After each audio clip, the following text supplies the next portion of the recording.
Good morning दोस्तों। आज के इतिहास के पार्ट 3 की ओर हम बढ़ते हैं, जिसमें हम सिंधु घाटी की सभ्यता के बारे में पढ़ रहे थे। तो सिंधु घाटी की सभ्यता की चर्चा हम कर रहे थे और उसमें हम मोहनजोदाड़ो तक पढ़े थे। मोहनजोदाड़ो में कुछ पॉइंटें और बातें कर लेते हैं। तो मोहनजोदाड़ो में हमें क्या मिला है? एक मोहर मिली है। एक मोहर मिली है किसकी? पशुपतिनाथ की। पशुपतिनाथ की क्या मिली है? मोहर मिली है। और इस पशुपतिनाथ के मोहर पे क्या लिखा है? चारों तरफ क्या है? एक तरफ हाथी है, एक तरफ भैंसा है, एक तरफ गैंडा है और एक तरफ आपका बाघ है। ये चारों तरफ चारों दिशाओं में है। और जॉन मार्शल ने क्या कहा है? आज का शिव कहा है। आज का शिव कहा है इस मोहर को देख करके। किसने कहा है? जॉन मार्शल ने। पूछ ले तो बता दीजिएगा, घबराइएगा नहीं, ठीक है। जॉन मार्शल ने इसे क्या कहा है? आज का शिव कहा है। इम्पोर्टेंट है, याद रखिएगा। आइए और आगे चलते हैं इनके बारे में। और यहाँ पे आपके मोहनजोदाड़ो में क्या मिला है? पुजारी का सिर मिला है। दाढ़ी युक्त पुजारी का सिर मिला है, याद रखिएगा। और ये मंगोलियन प्रजाति के कहा जाता है। मंगोलियन प्रजाति के मतलब कि आपके ओठ, आपके जो जबड़े थे चौड़े चौड़े होते थे, याद रखिएगा। जैसे और यहाँ क्या मिला है? हाथी का कपाल खंड मिला है। हाथी का कपाल खंड मिला है। ये कुछ बातें याद रखिएगा जो मोहनजोदाड़ो के बारे में रह गए थे। आइए आज बात करेंगे अगले स्थल की, जिसका नाम है लोथल। लोथल की बात करते हैं। तो लोथल को क्या कहा जाता है? लघु हड़प्पा कहा जाता है। लघु हड़प्पा कहा जाता है या लघु मोहनजोदाड़ो कहा जाता है। सेम विशेषता जैसे हड़प्पा का है, मोहनजोदाड़ो का है, सेम विशेषता यहाँ पर भी है। ये रहा आपके लघु हड़प्पा या लघु मोहनजोदाड़ो। खोज किसने किया अगर आपसे पूछ ले तो याद रखिएगा 1954 में खोज किए थे। किसने? एस आर राव ने खोज किया था। एस आर राव ने खोज किया था किसकी? आपके लोथल की। बात करें कहाँ पे लोथल है तो याद रखिएगा गुजरात में। गुजरात के अहमदाबाद ज़िले में। गुजरात के अहमदाबाद ज़िले में क्या है? लोथल है। और याद रखिएगा एक नदी है भोगवा नदी के किनारे। भोगवा नदी के किनारे है। और ये ग्रुप डी में आ चुका था कि भोगवा नदी कहाँ बहती है, तो याद रखिएगा आपके गुजरात में। और बात करें तो इसके बारे में, ये औद्योगिक नगर का दर्जा प्राप्त है। औद्योगिक नगर का क्या है? दर्जा प्राप्त है। किसे? इस लोथल को। क्यों प्राप्त है? ऐसा क्या है? तो यहाँ पे मनका बनाने के क्या मिले हैं? मनका बनाने का कारखाना मिला है। मनका बनाने का कारखाना मिला है, ये इम्पोर्टेंट है। मनका बनाने का कारखाना जिससे व्यापार किया जाता था। एक तरीके के मोती जैसे होते थे, व्यापार छोटे छोटे होते जिससे व्यापार किया जाता था, ये है मनका। और यहाँ क्या मिला है याद रखिएगा।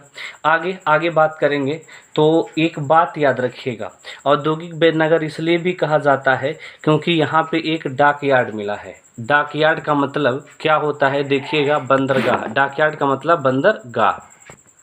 तो यहाँ पे डाक यार्ड, सबसे बड़ा डाक यार्ड यानी बंदरगाह के साक्ष्य कहाँ से मिले हैं? लोथल से। याद रखिएगा आपके हड़प्पा सभ्यता का सबसे बड़ा सार्वजनिक स्थल था। सबसे बड़ा सार्वजनिक स्थल पूछ ले तो ये डाकयार्ड बंदरगाह वहाँ से मिला है। और आइए चर्चा करते हैं इसके बारे में। अभी तक पीछे हमने दो पढ़े थे, एक हड़प्पा और एक मोहनजोदाड़ो पढ़ा। हमने वहाँ पे ये देखा एक पश्चिमी टीला था, एक पूर्वी टीला था। वहाँ पे दोनों, ये वाला जो पूर्वी टीला था दुर्गीकृत था, लेकिन यहाँ पे क्या है? ये दोनों के दोनों टीले क्या हैं? दुर्गीकृत हैं। मतलब कहने का दोनों के दोनों टीलों को एक रक्षा प्राचीर के साथ ढका हुआ था। मतलब बाहर पक्का ईटा, अंदर कच्चे ईंटों से बने हुआ करते थे।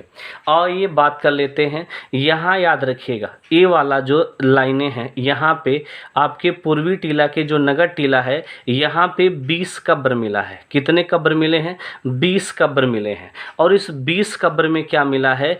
3 कब्र ऐसा है जिसमें युगल समाधान मिला है। युगल समाधान का क्या मतलब होता है कि यहाँ पे इस कब्र में पति और पत्नी माने नर और नारी दोनों को एक साथ दफनाने का साक्ष्य मिला है। और एग्जाम में पूछा जाएगा सती प्रथा का साक्ष्य कहाँ से मिला, तो याद रखिएगा लोथल से। बात क्लियर हो गई। आइए और आगे बात करते हैं। तो एक ही रक्षा प्राचीर से घिरा है, याद रखिएगा एक ही दीवार से, एक ही रक्षा प्राचीर से घिरा है कौन, लोथल। एक जगह और भी है, पहला तो लोथल हमने अभी पढ़ा दिया, आगे एक हम और पढ़ेंगे जिसका नाम है सुरकोतड़ा। दोनों एक ही रक्षा प्राचीर से क्या हैं, घिरे हैं, याद रखिएगा मात्र 2 स्थल हैं। आइए और बात करते हैं यहाँ से और क्या मिला है, तो चावल और बाजरा मोस्ट इम्पॉर्टेंट है। चावल और बाजरा के साक्ष्य कहाँ से मिले हैं, चावल और बाजरा के प्रथम साक्ष्य कहाँ से मिले हैं, तो याद रखिएगा यहाँ से मिले हैं। चावल और बाजरा के प्रथम साक्ष्य, पहली बार साक्ष्य लोथल से मिले हैं। यहीं से चक्की के 2 पार्ट मिले हैं। चक्की का मतलब समझ, चक्की के 2 पार्ट गांव देहात में देखे होंगे जिसमें दाल ओल पीसा जाता है, या फिर दाल को, अरहर के दाल को 2 भागों में तोड़ दिया जाता है, तो ये चक्की होती है। चक्की के 2 पार्ट कहाँ से मिले, यहाँ से। और बात करें नापने वाला जो बाट होता है, बाट का साक्ष्य कहाँ से मिला, यहीं से मिला है। यहीं से क्या मिला है, मम्मी का मॉडल भी मिला है। मम्मी का मॉडल का मतलब एक तरीके का डाल जैसा, तो याद रखिएगा ये मिस्र से संबंधित है। इसका मतलब व्यापार लोग मिस्र वाले भारत में करते थे। ये बातें क्लियर हो गई। आइए और बात करते हैं, यहीं से क्या मिला है, रंगाई कुंड मिला है, मतलब कपड़े को रंगा जाता था, इसका साक्ष्य भी यहाँ से मिला है। और बात करें इसके बारे में तो याद रखिएगा यहाँ पे घोड़े की भी मूर्ति मिली है।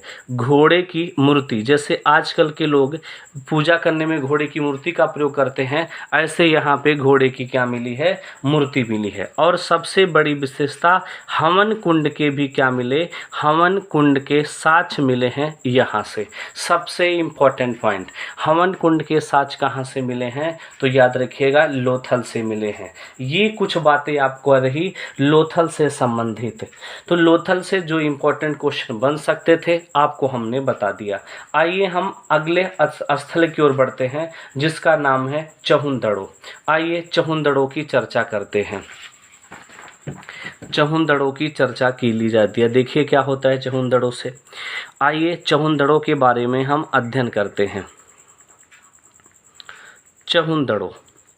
चहुंदड़ो कहाँ पे है अगर आपसे पूछे, सबसे पहले इसकी खोज कब हुई, 1931 में। 1931 में एक लोग ने खोजा, फिर कुछ दिन बाद एक 1935 में हुई। तो अर्नेस्ट मैके ने खोजा था 1935 में। और याद रखिएगा यंजी मजुमदार ने खोजा था 1931 में। तो यंजी मजुमदार का पूरा नाम है, याद रखिएगा नानी गोपाल मजुमदार। अगर बात करें कहाँ पे है तो याद रखिएगा सिंधु नदी के किनारे है। सिंधु नदी के किनारे है पाकिस्तान में। सिंधु नदी के किनारे पाकिस्तान के सिंध प्रांत में है। इसे भी क्या प्राप्त है, औद्योगिक नगर का दर्जा प्राप्त है। औद्योगिक नगर का दर्जा प्राप्त है कैसे, आइए समझते हैं। औद्योगिक नगर का मतलब मनका बनाने का कारखाना भी यहाँ से मिला। मनका बनाने के कारखाना भी यहाँ से मिला है। पीतल की इक्का गाड़ी मिली है। पीतल की इक्का गाड़ी, मोस्ट इम्पॉर्टेंट क्वेश्चन, पीतल की इक्का गाड़ी के साक्ष्य कहाँ से मिले, यहाँ से। यहीं पे स्याही और देवात के भी साक्ष्य मिले हैं। स्याही और देवात के भी क्या मिले हैं, साक्ष्य मिले हैं, याद रखिएगा। और बात करते हैं, आइए सबसे इम्पोर्टेंट बात इसके बारे में, ये रहा आपका पश्चिमी टीला, ये रहा आपका पूर्वी टीला। ये सबसे बड़ी विशेषता, दोनों के दोनों टीलों में कोई भी चार दीवारी से घिरे नहीं थे। इसका मतलब कोई भी टीला चार दीवारी से नहीं घिरा। कोई भी टीला चार दीवारी नहीं है। मोस्ट इम्पॉर्टेंट लाइन आपको याद रखना है, चार दीवारी से नहीं घिरा है। अभी तक पीछे जो पढ़े, एक जो पढ़े चहुंदड़ो, दोनों से आपको पढ़े लोथल, दोनों से घिरा था। हड़प्पा और ये आपका पढ़े थे मोहनजोदाड़ो, सिंगल पश्चिमी वाला घिरा था। ये तो बिल्कुल नहीं घिरा रहा। आइए और आगे बात करते हैं। तो यहाँ से क्या क्या साक्ष्य साक्ष्य मिले, तो सबसे बड़ी बात यहाँ से लिपस्टिक के साक्ष्य मिले हैं। लिपस्टिक बात समझ में बड़ी महंगी आती है भैया, बच के रहिएगा, शादी ब्याह बड़ा आराम से कीजिएगा, नहीं तो 180, 280, 350 का भी लिपस्टिक आता है, 880 का भी आता है। कंघा के भी साक्ष्य यहीं से मिले हैं, इत्र के भी साक्ष्य मिले हैं। अर्थात हम बोल दें सौंदर्य प्रसाधन तो चलेगा क्या, सौंदर्य प्रसाधन के भी साक्ष्य यहीं से मिले हैं। बात क्लियर हो गई। आगे यहाँ पे क्या मिला है, वक्राकार ईटा, वक्राकार ईटा के साक्ष्य मिले हैं। वक्राकार ईंट के साक्ष्य कहाँ से मिले हैं, तो याद रखिएगा चहुंदड़ों से। आइए कुछ और बात करते हैं, जैसे बात कर लेते हैं यहाँ पे क्या मिला है, एक ऐसा ईंट मिला है, एक ईंट मिला है जिसपे आगे आगे बिल्ली के पैर हैं और पीछे पीछे कुत्ते के पैर हैं। इसका मतलब क्या हो गया, बिल्ली का पीछा करते, बिल्ली का पीछा करते हुए कुत्ते का साक्ष्य कहाँ से मिला, तो पंजों का साक्ष्य मिला है। याद रखिएगा कहाँ पे, तो चहुंदड़ों से मिला है। बातें क्लियर हो गई। और यहीं पे क्या मिला है, एक ऐसी मुद्रा मिली है, उस मुद्रा पे क्या है, 3 घड़ियाल अंकित हैं। क्या, 3 घड़ियाल प्लस 2 मछली का अंकन है, 2 मछली का अंकन है। याद रखिएगा 3 घड़ियाल और 2 मछली का अंकन वाले मुद्रा कहाँ से मिले हैं, तो याद रखिएगा मोस्ट इम्पोर्टेंट है, चहुंदड़ों से मिले हैं। आइए कुछ बातें हम और कर लेते हैं। जैसे अगर हम आगे बात करें, आगे बात किया जाए, आगे बात करेंगे हम कालीबंगा के बारे में। आइए कालीबंगा के बारे में जानते हैं, क्या है कालीबंगे के बारे में। देखिएगा कालीबंगा, तो चहुंदड़ों हमने पढ़ लिया, अब पढ़ेंगे हम कालीबंगा के बारे में। कालीबंगा का शाब्दिक अर्थ सीधे पूछा जाएगा, तो कालीबंगा का शाब्दिक अर्थ होता है काले रंग की चूड़ी। काली का मतलब काला, बंगा माने होता है चूड़ी। बात क्लियर है, तो ये हो गया काले रंग की चूड़ी। अगर आपसे बात करें खोज किसने किया था, तो खोज 1951 में कौन किया था, अमलानंद घोष। ज़्यादातर यही पूछा जाता है, अमलानंद घोष ने क्या किया था, खोज किया था किसकी, याद रखिएगा कालीबंगा की। और अगर आपसे बात करें 1960 में दोबारा खोजा गया किसके द्वारा, बीके थापर के द्वारा। बीके थापर के द्वारा 1960 में दोबारा खोदा गया था। और ये कहाँ पे है कालीबंगा, तो याद रखिएगा राजस्थान के गंगानगर में। राजस्थान के गंगानगर में क्या है, कालीबंगा है। मोस्ट इम्पॉर्टेंट लाइन याद रखिएगा, राजस्थान के गंगानगर में। और कौन से नदी के किनारे पूछ ले, तो याद रखिएगा नदी का नाम है सरस्वती नदी। सरस्वती नदी के किनारे स्थित है क्या, आपका ये कालीबंगा। बात क्लियर है। आइए कुछ इसके साक्ष्यों की भी हम बात कर लेते हैं। साक्ष्य की बात कैसे करेंगे, आइए। जैसे अगर बात करें, देखिएगा यहाँ पे, सॉरी दिख नहीं रहा है, अब ठीक है। यहाँ पे एक टीला ये है पश्चिमी और एक टीला ये है पूर्वी, 2 टीला आपके सामने है। तो सबसे पहले अगर बात करें, यहाँ पे ये टीला अलग से दुर्गीकृत है और ये टीला अलग से दुर्गीकृत है। दोनों के दोनों टीला अलग अलग 4 दीवारी से क्या हैं, घिरे हैं। इम्पोर्टेंट है, याद रख जी। तो हमने क्या कहा, यहाँ पे देखिएगा क्या क्या साक्ष्य मिले, अलग अलग रक्षा प्राचीर तो बता दिए। तो सबसे इम्पोर्टेंट यहाँ पे एक जुते हुए खेतों का क्या मिला है, साक्ष्य मिला है। जो ए वाली लाइन है, इस लाइन में चना बोने के साक्ष्य, जो ए वाली लाइन है इस लाइन में सरसों बोने के साक्ष्य मिले हैं।